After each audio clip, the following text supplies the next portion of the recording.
In this video I want to talk to you about caring for your tea whisk. There are a few points that I want to give more information about. First, what I want to show you is this. This is in Japanese called a kusenaoshi. It's to reshape your tea whisk to give it the proper form again. These things have become very popular. People tend to keep their tea whisks on it like a tea whisk stand. But generally, when you don't clean your tea whisk properly, this also starts to get stained with green stripes. We do want to avoid that. What I use it for is to bring the shape of my tea whisk back. So I don't necessarily use it as a stand. When my tea whisk is shaped again, I usually take it out.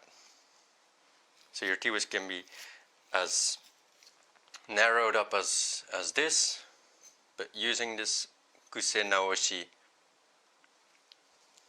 you can extend the tines and broaden it up again so that it gets this beautiful shape again. You can use it as a stand.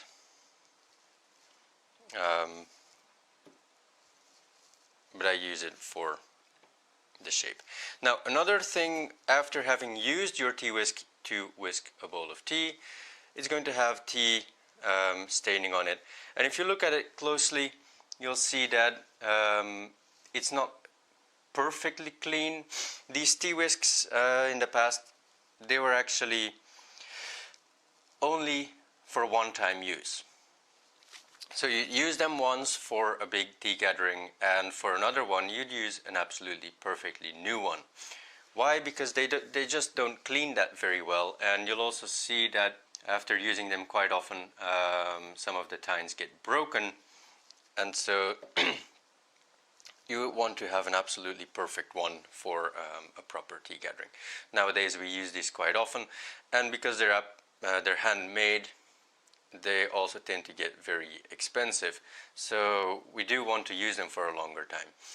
So what I do when I am going to use this tea whisk for a longer time, I make sure that I clean it after every usage.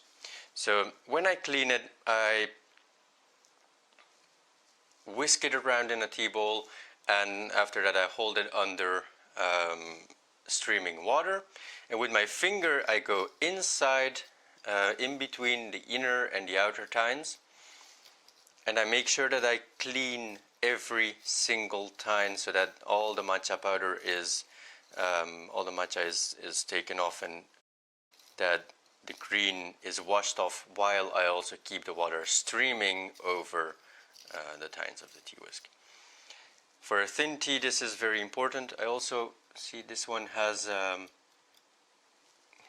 broken tine, so I try to also make sure that I take those off.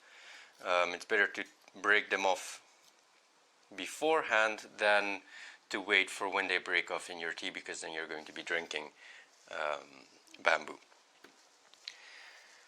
For your thick tea whisk, the same, but it requires a bit more attention because the tea powder is going to be more thick and it's going to stick to your tea whisk more. So very important to clean your tea whisks very well if you want to use them for a long while. And these kusenaoshi devices, they can be used as a stand, but they're generally meant to keep your tea whisk in a beautiful shape. And there we go.